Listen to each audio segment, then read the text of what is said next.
We'll call this work session, or this is our work session SAP with our consultant. Go around the room and identify ourselves for the record. Dick, training with assembly. Suzanne LaFrance, Assembly. Felix Rivera. Forrest Dunbar. Alton Thurn, Deputy City Manager. Mike Chadwick, Internal Audit. Zig Burns, Zico Consulting. Go ahead, sir. Thank you. Good afternoon, everyone.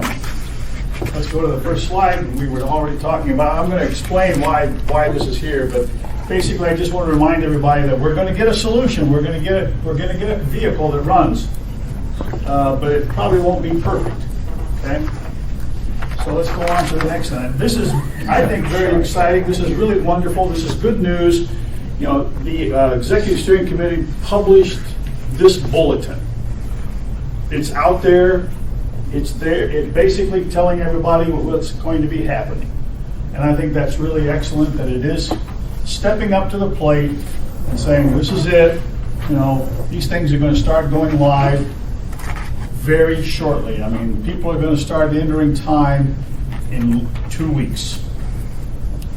Okay?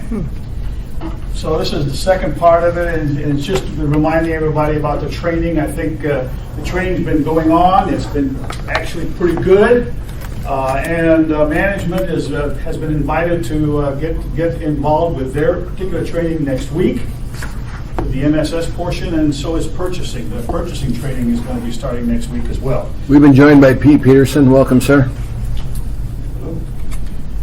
But so we got the good news, but as always, I mean, I have a tendency to kind of bring up some caveats. Go to the next page, please. Oh, and let me just remind ourselves that we still have this good news that we are getting weekly updates to the Assembly. That is excellent. The funding for Go Live has been approved, so people are starting to spend money. The IT organization is beginning to pick up some Go Live things that I have some questions about that.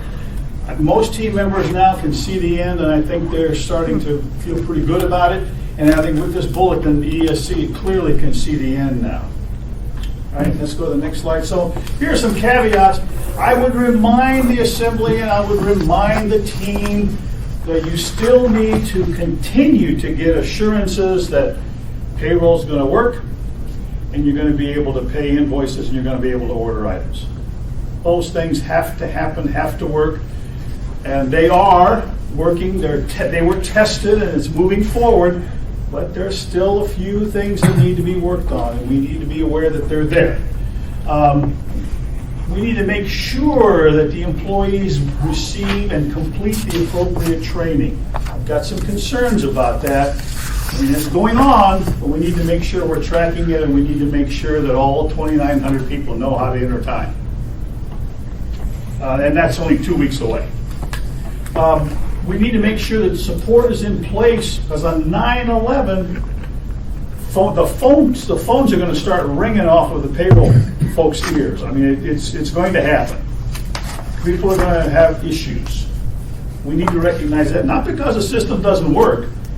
It's just the way things are. People have a tendency to not pick up on some things, and so they're going to be forgetful, and all that kind of thing is going to happen. Of course, sir. Yeah, a question for Alton and for Zig. So I remember I used to work in a school district years ago, and we had a day where there was a kind of a payroll crisis, and they ended up setting up like a nerve center with a bunch of extra folks there. Are you preparing anything like that? Is there going to be extra staff on hand for when this happens on 9/11 or 9/12? Right now, I think the plan is not to have any additional staff on there. One of the biggest concerns people say is clocks, not having a clock work or having an ID badge. So one way to do that is we decided that we extended the electronic license on the computer to every machine. So even if a clock or machine doesn't work, as long as somebody can log into their computer, which they should always be able to do, they'll be able to clock in and out right on their home computer as a fallback. And I think, and literally, since we're using the clocks just as an in and an out punch, they can't do anything else other than Just that. punch in and punch out. That'll be the first one. But I think your point, Mr. Dunbar, is correct. The first payroll when they get the paycheck, which is 10/6, I think that's the really busy day. That's a critical People day. are like, hey, what's going on here? Where's my pay? I think it'll ramp up to that period of time. We might have some questions come in when people have to slice and dice their time within SAP after they do their in and out punches, charging. There might be some learning curves there, but when the paycheck and the stub comes out, so to that endeavor, we are doing something, we're working with communications to do something called known differences. So where the paycheck stub looks different, where we're taking different deductions out, we're going to begin those communications here in the next week or two, and then continue those through the month of October to try to educate people on all the things that we know that are different from what they're currently seeing, to try to minimize that amount of questions that might be coming in on why something looks Forrest? different. Yeah, so but the short answer is on 9/11 and potentially on 10/6, there aren't going to be any extra staff. Same number of staffing we currently have. That's correct. You'll see later, I mean, I did attend the training class, I wanted to see one this week, Yeah. and the person presenting the training probably said 10 times during the training, "This is the phone number you call." But it's no additional people waiting there. No additional. Alden, would you guys consider on the day that payroll comes out, having somebody there, just consider it. I was looking at studies that they said 85% of Americans live paycheck to paycheck. And so, given if those numbers are correct, your phone's going to ring right off the hook. Yep. Quit sick. And remember, 10/6 is the paycheck, is meaning on 10/2, the whole system was brought into production. So you're going to have a week's worth of other normal things going on as well. It'll be busy, but we'll do If it. you look into it, please. So as Alden was saying, it's crucial that we get the appropriate communications and notifications out, because we do have some things happening. These things are 2 weeks away. We're starting to get entering time, allocating time.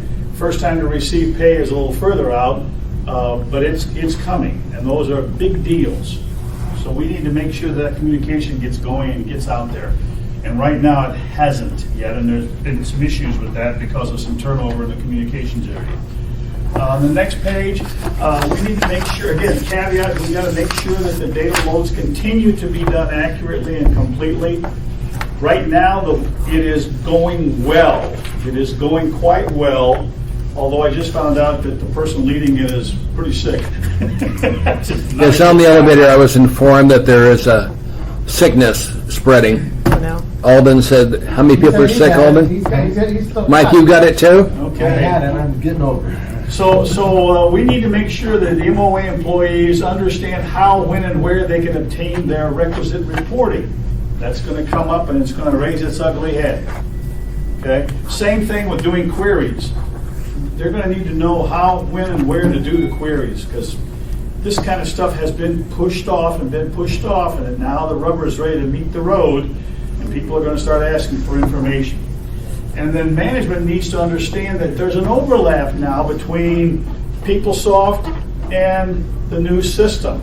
You're not going to see your September close information until pretty late in October in SAP, because that's a load process. It literally is going to be taking place after you go live.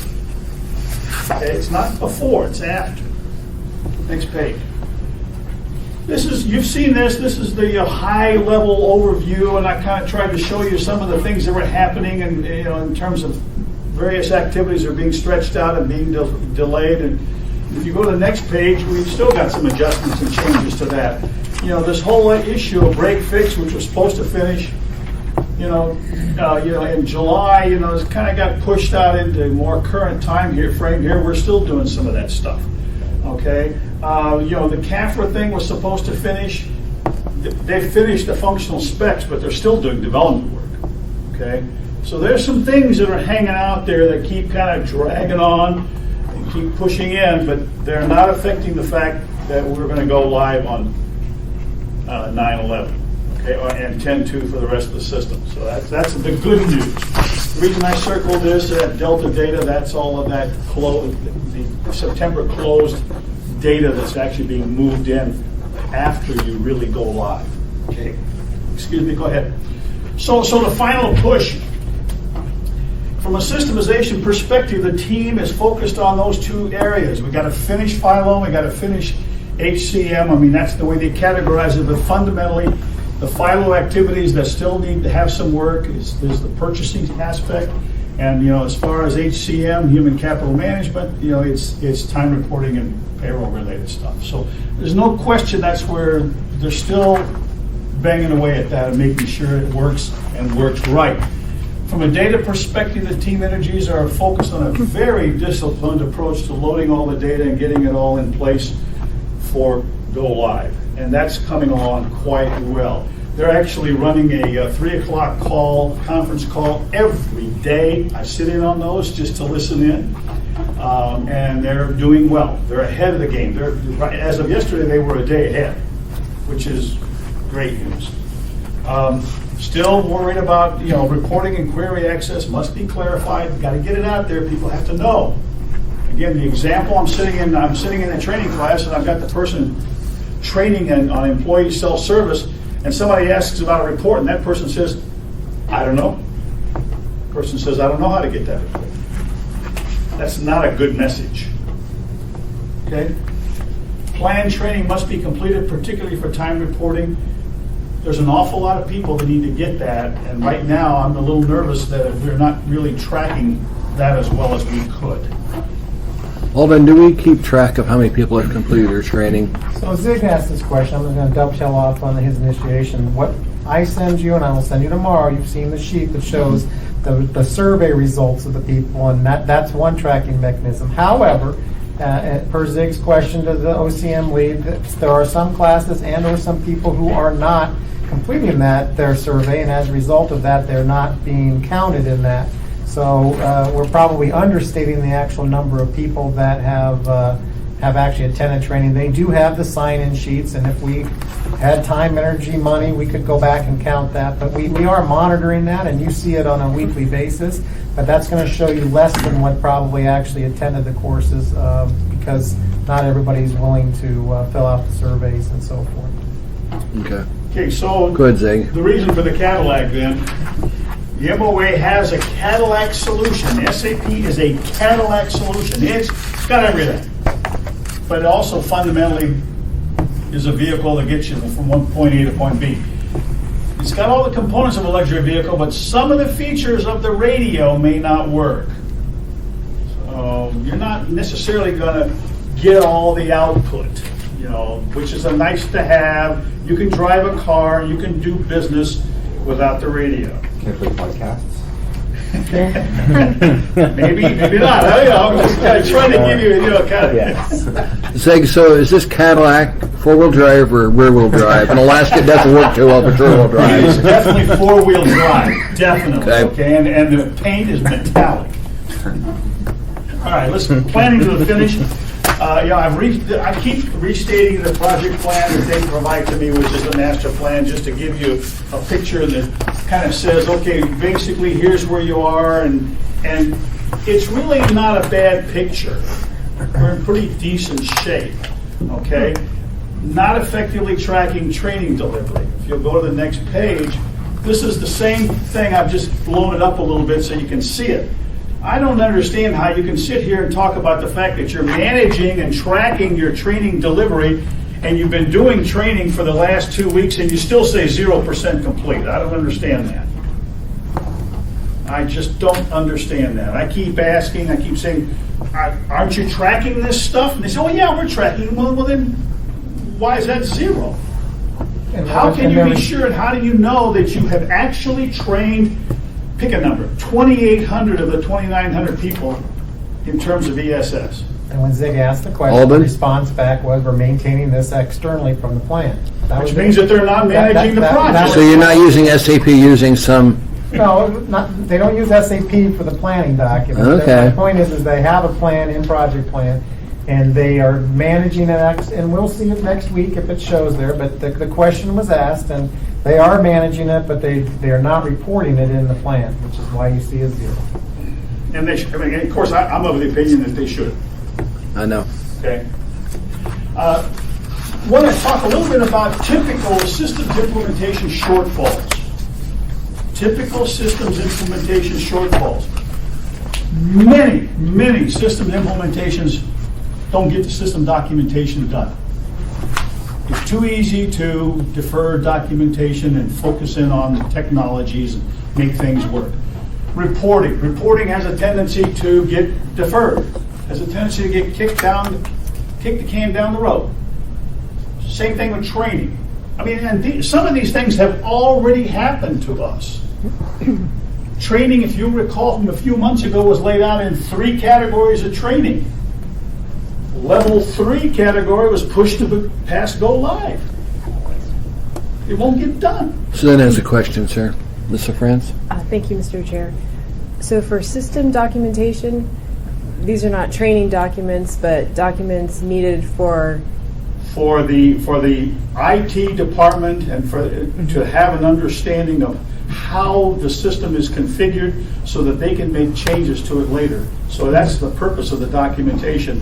And specifically, it's the FILO configuration documentation that's not done, got pushed off. Now, we raised this issue, the team jumped and reacted, good, and they're now focusing in on getting that done, and which is exactly what should happen. Okay?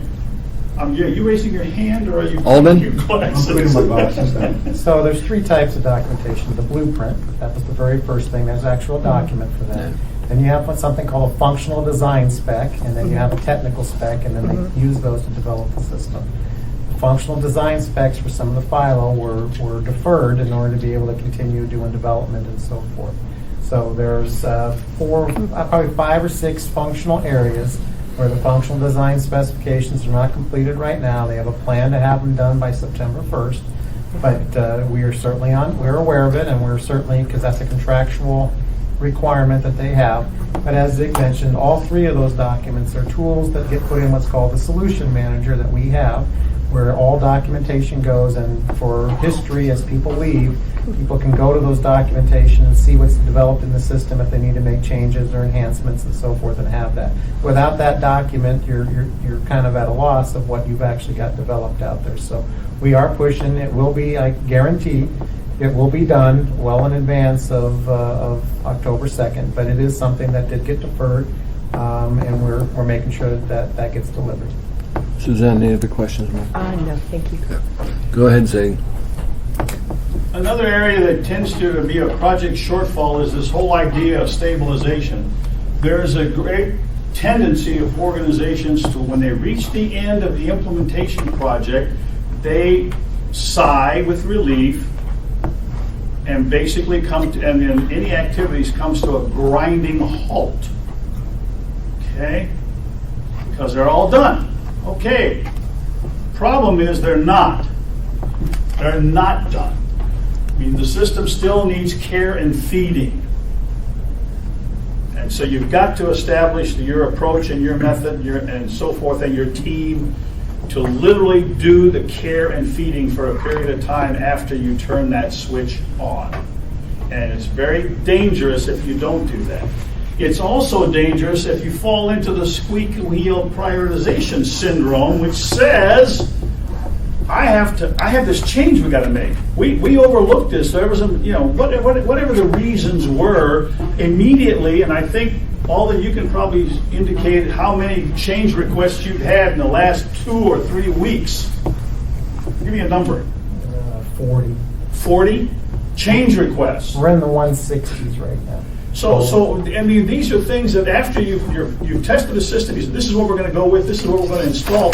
People are already saying, I want this, I want this, I want this, I want this. Okay, and it's the one who screams and yells the loudest that's going to get it. And should you be doing these changes in the first 2 or 3 months? No, absolutely not. You want to react, fix, correct, stabilize, and make sure things are running smoothly before you start making changes. Okay? So what's the project team saying? I mean, this is kind of I actually ought to change my picture next month. I think we should get rid of the tortoise. Because you'll notice in the lower right-hand corner, all of a sudden we're now yellow. So overall, the project team thinks that they're yellow. What I think is going to be interesting to see is when the project team puts a green down there at the very lower right hand. And I'll bet you it's the week before we go live. Okay? But meanwhile, they're getting better. They're believing things are better. We don't see any reds over here. Okay? The grays mean that things are done, that's finished, we're not reporting on it anymore. But we still have to remember that Philo and HCM, payroll issues and purchasing issues, still have some items that are being worked. Let's go to the next one. Alden already took some of my thunder on this one. Just the way I like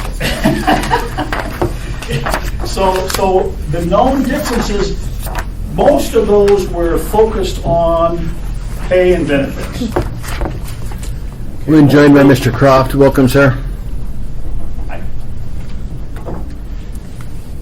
Most of those are focused on pay and benefits, and those are the ones that affect folks. Those are the ones that are important. So the whole point is everybody knew about those, and we're talking about when the payroll parallel was done. That was 2 months ago. So everybody knew about those, and everybody basically, from management leadership perspective, accepts those differences. Accepts those differences. An example of those differences would be the timing of benefit deductions on your paycheck. It's different. Okay. Another one is the approach to rounding on time when you enter time. It's different. It's accepted. It's known. The question and the issue, as Alden mentioned, is when do you tell people about these things and how often do you tell them? Haven't told them yet. Let's go to the next page. So there are 18 known differences between the current pay and benefit processing and between the PeopleSoft approaches and the SAP approaches. All right? Employees and retirees have yet to be informed. It's getting awful close in my mind to be holding off on that. While much of these differences will not be obvious until the first check is delivered, which is October the 6th, you're going to start seeing some of those differences show up, like the quarter-hour rounding rule, when you start reporting time.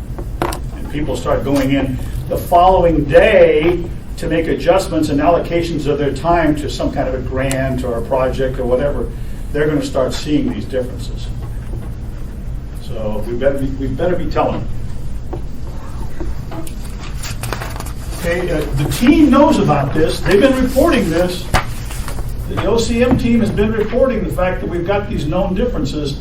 It's in red. It's highlighted. They're trying to say, but apparently, like I said earlier, we've had turnover in the communications directorship and so forth, so there's been some issues in terms of getting somebody focused in on getting that done.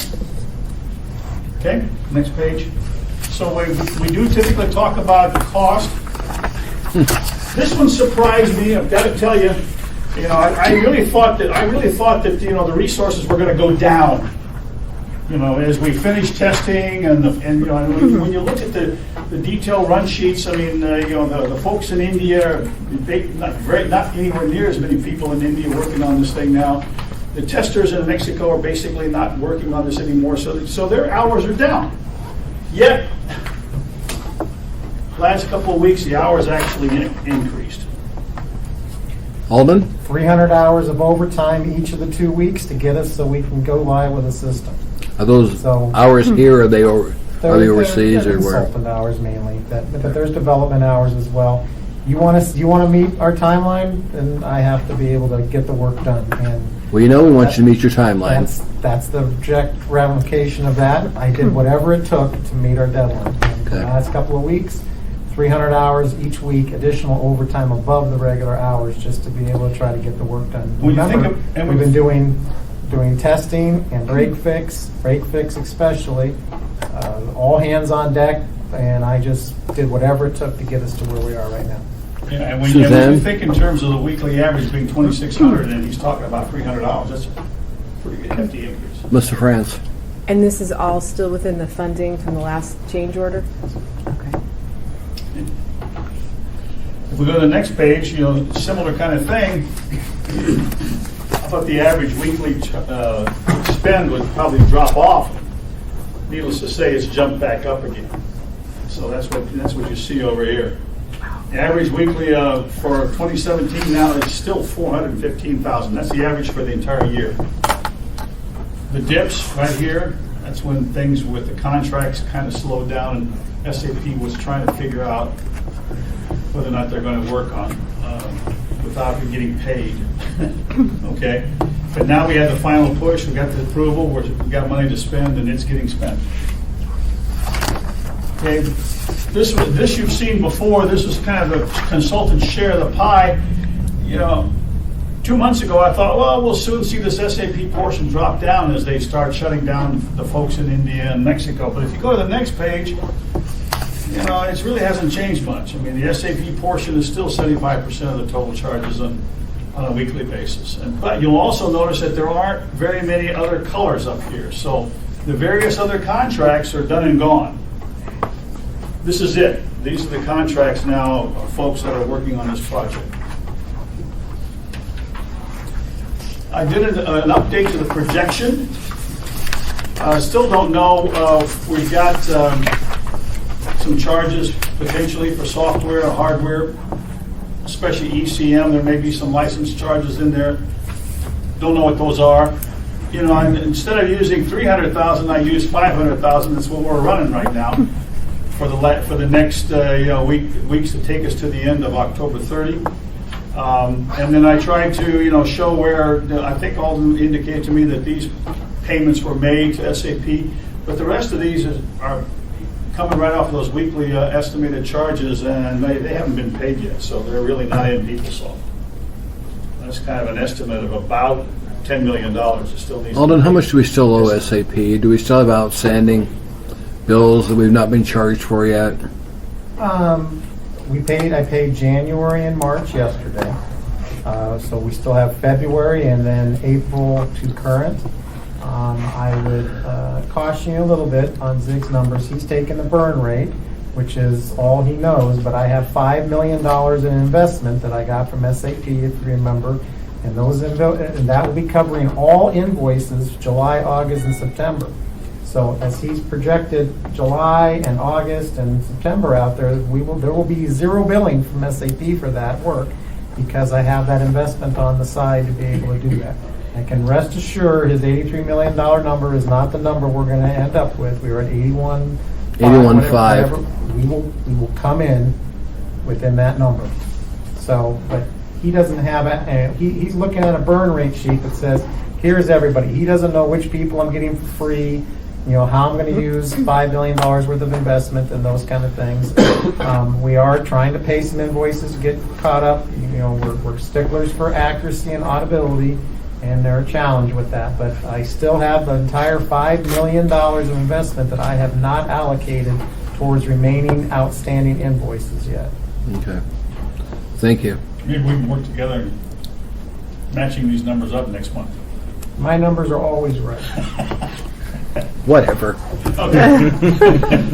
I just remember when we first had you come on, remember everybody said, don't worry, we'll never get to 81.5? And you said, yes, it will, and it did. So, I mean, I bet, no offense, all. I'm sure that, he's absolutely right. The one thing I don't have is I don't have some of the investment offsets. I don't know what those are. And I would caution you as well, when he gave you that number, there was no ECM in the scope at that point in time, and nor was there a change to Kava and getting rid of Kronos. So, I did all of that additional work for the same price. So that's two whole nother systems that are out there. We'll give you lots of time off when this thing's operational. Okay, as far as our impending changes, training has started. Self-service training has been going on for the last 2 weeks. The departments are setting up their own attendee schedules. There's about 40 people who are trainers. They have been trained to be trainers. So MOA is in essence conducting the training. And of course the target is most of the employees ought to be able to know how to put in their time on 911. So I did sample the course. I sat through the whole thing. There were 2 instructors. One focused on SAP navigation, how to get around, where to go, and the other one was all about time recording. I might remind everybody the assembly is supposed to be going through this course as well. I know, and I got one that said you're scheduled here, and I got another one that said forget the last message. Well, I'm just... So we have arranged training September 8th, which is a Friday. Okay. It should be about 30 minutes in this room. Okay. And I'm doing my training on Monday. Just I will so be here on September 8th to get training. Which room? This one? Good. Are they going to have big monitors and all that stuff? It'll be a version of the condensed training that's being provided to APD. Okay. Generally, I thought the instructors were well prepared. I thought that the people attending asked good questions. They were non-exempt, and they took the full time, but they also ran out of time in the sense that they did not get the they didn't even ask for the evaluations. They did, however, take attendance. Okay, so people had to sign in, although nobody seemed to think that I should sign in because I was sitting there. I thought that was. They knew who you were. They must have known. I don't know. I tried not to tell anybody which one I was. They had your photo put in the elevators. So the outlook is the training will continue, and you have to when you think about how many people need to be looked and need to be done. And the MSS training, which is management self-service, is starting next week. Purchasing is also starting next week. Okay. Next page. I'm just reminding you. I try to keep track of where the policy change activity is. I have had no updates for the last 2 months. Just letting you know, for whatever variety of reasons. But this stands as it was 3 months ago. Outlook. I really think the team needs to be over-communicating. And, that delay with the fact that we've got changes in the communications director is going to continue to cause some issues, and you really can't afford to let that happen anymore. I mean, we've got to get going. The communications have got to move. That bulletin was an excellent start. No question about it. We just need more. We need to be clear about what is not going to be there. We need to manage expectations. We need to remind people. When you start day one, you're going to have a very limited functionality with P-card transactions. Okay, it's going to be that way for at least 2 or 3 months. Everybody needs to understand that. Which means that the people, not everybody, I mean, it's going to affect the people in purchasing and affect the people who have to do some manual entry of data and so forth. But that's important. The team should communicate known differences as soon as possible. I would also urge the team when they do that communication, because I've seen the list. That list is techno-babble. I had trouble understanding it. I can't imagine somebody who is just receiving a paycheck that's a fireman who doesn't know anything more than working with their phone or whatever. They're not going to understand these things. And they need to be written carefully and well in English. Project team should be monitoring, tracking, training. I'm going to keep hammering on that because I really think they need to know, have we trained 2,900 people or whatever the number is? If they're supposed to train 2,700, by George, they better know that they've got 2,700 trained before 9/11. And I'm very worried that they're not going to be able to do that. Okay, stabilization. This is the thing that folks have a tendency to, push off. It's critical that the MOA recognizes the need to ensure the fact that the system becomes stable. Stable in the sense that it operates as expected without major glitches or issues or problems or concerns. There will be numerous cries for help. I am prognosticating, I am forecasting, there will be numerous. I was going to use the word plethora, just for fun. But there will be a lot of cries for help, and there will be a need to make updates to the system, specifically in changes to the configuration and the security. Security on this system is extremely complex. And I know a tremendous amount of effort has been put into identifying the roles, who you are, what your login is, what you can access, what you can't access. Guaranteed with 2,900 people and 2,900 logins, and plus I don't know how many retirees, you're going to have to make some adjustments to that stuff. So it's going to happen. Next page. So what are the expectations for stabilization? Well, if you start the system and start collecting time on 9/11, you need to realize that your support activity needs to be in place at 9/11, not after go live in 10/2. Okay, now I think there are some efforts being made along those lines. Not sure that's all being coordinated and worked out very carefully with the team, i.e. with Alden. Support for file and HCM functionality on the whole needs to be in place 10/2. Because transactions are going to start flowing big time on 10/2. Historically, I think we need to recognize most stabilization activities last 3 months. Some smaller systems, 1 month. Some federal systems, probably a year. Okay? 3 months is probably, I think, a very reasonable time frame to be looking at it for an Anchorage. Zig, other towns that have used SAP, how long has their stabilization taken? I'm not sure. I don't know. I can't answer that. I think SAP can and should be able to answer that. Alden, could you just ask them if you get a chance how long it's taken in other areas? Take San Diego. I'd be interested how long it took them. Go ahead, Zig. Sorry. Okay. During the stabilization period, very little work should be aimed at responding to those change requests. We said that earlier. I'm repeating. That means that somebody's got to take a pretty strong stand, because I guarantee you they're going to be out there asking for changes. And right now, I'm pretty sure Alden is probably saying, not right now. Is that a fair statement? I'm the bad guy. Are you the bad guy? But the point is there has to be somebody who continues to be the bad guy after go live. During stabilization, new development should occur on an exception basis. I list P-card because there is a timing issue with P-card and doing the changes to the P-card environment that is being planned. And I don't know if the work has started yet or not, but it has to be done before the end of the year. Okay. And there's a lot of detail involved with why that is the case, but that's a development project.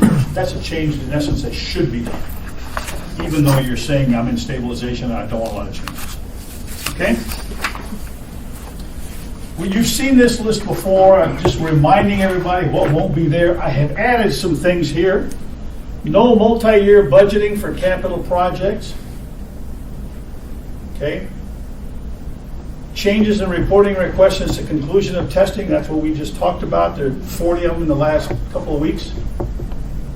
Recent increases to the number of interfaces. I mean, there's actually some activity where there's been some needs for a new interface. Okay? So those kinds of things are happening, and we need to realize that. And needless to say, you get into the question of prioritization starts happening here. Okay? Mr. France, ma'am? Thank you, Mr. Chair. For this list of what won't be in SAP, these functions are all being handled through several other systems. Alden? Like, No, these are the complete. These are in essence the completion of functionality of SAP. Let's go back to the Cadillac.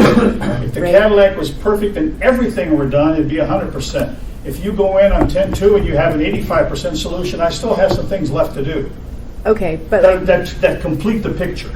okay. So the multi-year budgeting for capital projects, in the interim until this function comes online, will people be able to use existing stuff? Okay, Yeah. so that's... There is a way that's being done, but a lot of people don't want it. They don't like it. Okay? They would rather do this. So, but this gets into this. I'm going to talk some more about this one. You're one low. Oh, am I pointing in the wrong place? Oh, there. Okay, thank you. Alden? This is the one that's probably going to get after the system is brought online. That's probably the one that's going to get the most discussion. Probably has the biggest price tag. Those kind of things. So I think this what we're just doing is basically bringing it. Zig has talked many times about a second capital project, that kind of stuff, and I think he's just trying to prep you for that. Of all the things that when I say there's 40, one might be, $700, one might be $2,000. Those things are not what I would consider critical, but there are some bigger ones that are on the horizon that people are going to demand, and they're going to be pretty time-consuming and expensive. And I have had to make decisions that have been very unpopular, but in order to be where we are right now, they're decisions that had to take place. That particular one is going to get a lot of discussion probably very quickly after 10-2. Mr. Chairman? Yes, sir. So Alden, Crop. is that the right list, and what are the big, if so, what are the big ticket items on that, not the 700 or a couple? Well, P-card processing is being done through a separate project with ITD right now, so I don't think that one's there. The Muniverse one, that's going to get a lot of play because it took 5 to 7 years to get Muniverse on PeopleSoft up and running, and that's a kind of an ancillary outside system. I could see that one being a lot of internal work. It's not necessarily SAP; it's the connection into SAP, pulling information out into an easy format. ECM we've talked about. You guys wanted ECM. We did 3 pilot departments, and if you want to roll it out to continue to roll it out to other areas, you're going to have to pay for it.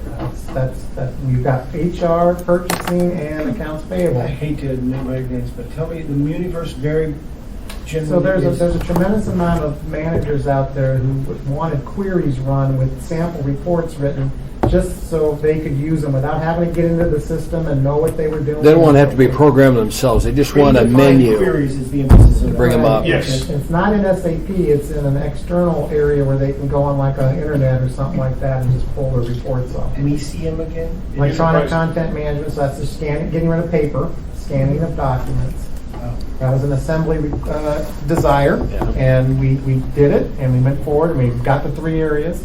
That one will be expensive, but that's the one where you can actually hope to have you have an ROI on that one. Multi-year, as I mentioned, will be expensive. Reporting potentially could have a fair number of things depending upon what happens. Any training things, and interfaces that, specifically one we were thinking about was the clinic you just authorized requires an interface that has to be written in that time period, and there'll be some cost associated with that. But the biggest one certainly are probably some of the additional rollouts, and then that third one from the bottom is one that's probably going to get a lot of discussion pretty quickly. So Zig, to go back to your Cadillac, we're getting the Cadillac, but the tire's going to cost us more? No, fixing the radio. Tires you're going to have, and they're going to be very wide and very large. Yeah, but they're not going to be round. 17-inch, aluminum rims. Why do you want something that tiny, 17-inch? Anyway, keep going, Zig. Okay, so I think you need to think in terms of 19 how are my you going car. to take care of this whole stabilization thing. How are you going to guide it? How are you going to lead it? So I've just got some thoughts here about the governance.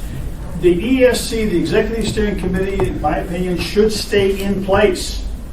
Again, we got to be very careful here. Go live and everybody starts walking away. Should stay in place. And over these last few weeks, it can oversee the stabilization as well as the SAP wrap-up ending kind of tweaks the project. The executive sponsor should be identified for stabilization. To me, the current individual is the most likely candidate. That would be this individual right over here. Okay, most likely candidate because he knows that's there. Right? If not, probably the CIO needs to be an executive level position. Okay? There needs to be a project, again, whatever your title wants to be, a project director, a manager, somebody needs to run this thing on a day-to-day basis. And I mean run the stabilization activity because it's not 1 or 2 people. Okay, it's 20 or 30 people. Zig, how much has the CIO been involved in this? You're better when they You answer. know what I Alden? mean? He said Zig, so. I'm asking you, Alden. How much has the CIO been involved in this? Because the last time our CIO had no idea what it even was. Well, the CIO has been very involved in the AMS and HEC contract negotiations, and because that's operating expenses and the ongoing support. So that's a stabilization and a long-term relationship with the system. So I think he's very well informed on that. He is a member of the ESC and is aware of the decisions that are being made in the project and where we're at. And I think he has hired a team to do many of the functions that have been identified by Zig as a needed support staff during the stabilization period. Okay, thank you. Go ahead, Zig. So need to have a project director or manager. The stabilization team, it needs to be a team, and probably it needs to be, in essence, a combined team of both some of your existing consultants as well as your IT staff. You need to roll, so that you can just roll some of the consultants that you've got on the project right now right into the stabilization team. Because, like I said, many of the updates and changes and the reactions are not necessarily going to be training related. Some will be, but many of them are going to be configuration changes and security changes. Okay? And there's a functionality advisory group. It has a name. I don't know who's a member. If I could speak to that, I'm currently working on the stabilization consulting aspect with the different vendors. So we are aware that it's important to have the existing consultants as much as possible. So we are actively working that. That will require us to come back to the assembly with memos, only for spending authority, not for additional funding. But I always like to say that because everybody gets freaked out about it. But you expect to see probably 3 memos during the month. One of the meetings in September that's going to be asking for spending authority approval, because when I brought forward the proposal for SAP, that was to go to October 1st. But the realization time period comes out of operating funds, but we did not get the authority to spend those additional funds. So just be on the lookout for 3 memos in September. And don't shoot the messenger. Just get ready for it. It'll be okay. Come along with me. You sound gun shy, Alden. It's okay. Go ahead, Zig. Okay, so I just want to skip forward a little bit. I'm now on page 42. This whole issue, and I talked to you earlier about, be careful of this squeaky wheel syndrome. The way you solve that is that you establish some prioritization criteria. So if you have, and you do establish some type of a stabilization team with leadership, one of the first things that they need to do is establish prioritization criteria, so you don't get into this business of, if you yell loudest, you get to go first. Okay? So I would typically, I'd like to see these things as what I refer to as the ABC categorization approach, or stratification approach. So an A item would be treated as a singular individual capital project. It's big enough, needs to be set up that way. A B item, multiple B items can be put together into a capital project. C items, that's the IT staff's backlog. Those are those 7-hour or 70-hour or 80-hour, give me this report, okay? Let them worry about all that stuff. So you don't get into people screaming and yelling and all of a sudden having their 70-hour report be done first. And meanwhile, you don't get to work on the capital project. The capital projects ought to go through, as you would expect, a typical capital project cost-benefit analysis. Force rank the C items based on a weighted scale of resource needs, resource availability, and external requirements. That's what I would do. Okay? Now let's talk about an example. Now the example happens to be the one, I've still got 5 minutes. Yes, you do. Alden's looking.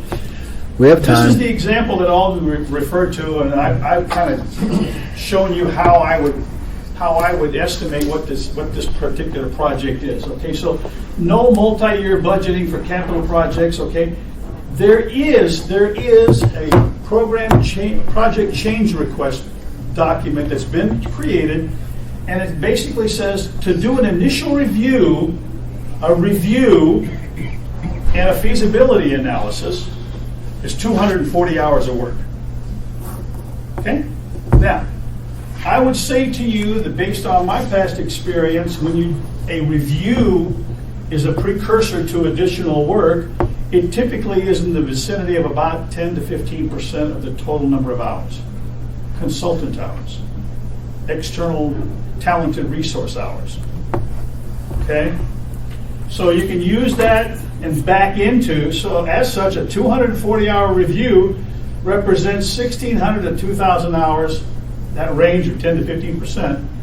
It represents a range of 1,600 to 2,000 hours of work to complete that project for the consultant time. The other thing we have to be careful of is we've got to remember that most consulting projects require customer staff, which we've experienced, and that usual number for estimating purposes is 1 to 2 times.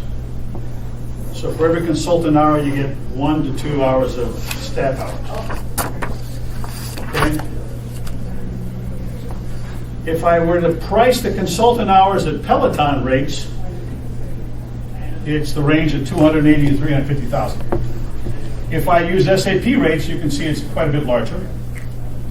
And then the usual number right now for community staff is about $75 an hour for estimating purposes. So if you add all those together, you end up with a total potential cost of $600 to $1 million for that project alone. Certainly should be capital. Okay? So before somebody, and I know the people who are probably hollering and screaming for this change, you got to realize that we need to do some homework first, which is again why I think you need to have a stabilization team that's helping to organize and drive and control and manage this kind of stuff. Question? Thank you. Suzanne? And just so I'm clear, this item was not in the original scope. This was not a deliverable that we were expecting to receive within the contract. This is an example. This is an example of folks making a decision on how to do something. Mm-hmm.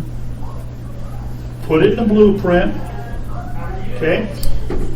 6 years ago. 6 years ago, put it in the blueprint. This is the way we're going to do it. Develop functional specifications, develop configuration and programming, testing, and then all of a sudden when we start testing, everybody says, well, wait a minute, that's not the way we want to do it. Well, but that's what you said you wanted to do. So we're faced with that kind of a change here, where there are some folks who are basically saying, wait a minute. Right. Does that make sense? Yep. So think about this. I mean, if it's about $1 million deal, realizing at the SAP rates, if somebody were to walk into Alden, which is what they were doing, and they were saying, we'd like to do this, and we want to do it right now, and Alden says, 1, I don't have the funds, and 2, the elapsed time is going to kill our go-live date. Mm-hmm. Because it happened way too late. Does that make sense? Mm-hmm. Thanks. Okay. We have 5 minutes left. Question with Assembly members. Alden, any comments, sir? I am not on the stabilization committee. You're the head stabilizer. I'm going to get this to where it needs to be. But there is a group that has been met. It's a combination of ESC and FSC members, leaders of the organization. I think they're calling it the leadership group, something like that. They have been meeting. They're looking into what this transition is going to look like, looking at what the deferred items are, working on coming up with a strategy to figure out the prioritization of projects and so forth. So I have taken the role of trying to get the staffing done just to make sure it's done right and keep the consultants we currently have, even though it's not necessarily part of my responsibility. But there is a committee. They are meeting weekly. We're going to get the staff. I would say for the most part, when these memos come forward, what we're going to be asking for is going to keep a lot of our core consultants for 3 months. So that's good. Zig talked about a 3-month stabilization period. So the greater that I can keep the people that have done the system, but right now it's looking very positive that with the funding that they have in the operating budget to be able to keep the vast majority of those consultants for a 3-month period rather than just the hypercare, which is considered the first 20 days. So I think that's a good thing. And as Zig mentioned, there is a lot of work that will be clamoring and a lot of people and a lot of things. And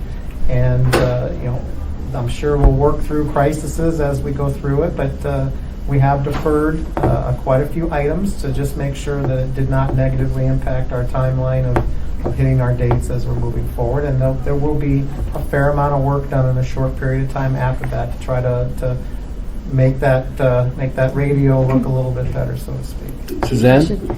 So just so I'm clear, the stabilization period puts us into the operational expense funded portion. So it's not part of the 81 million. That's correct. And the 3 memos for spending authority are for expense funding, so this year's budget pressure. Right, well, we're going to keep them on the existing POs that these contractors have, SAP and Peloton, for example. So we're raising how much we can spend with those companies. Where the funding comes from will be changing from capital to Right. operating funds. But Right. the upper limit of how much those POs are just has to go up by that amount so that we can actually pay the vendors that.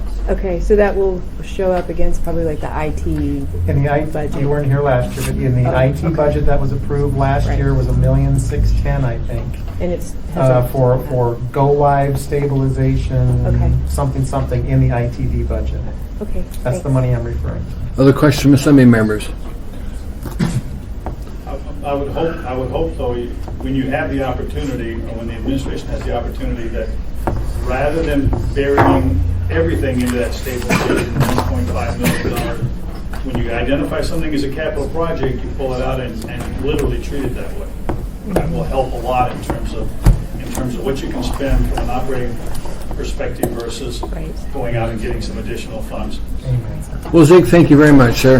This workshop is over with.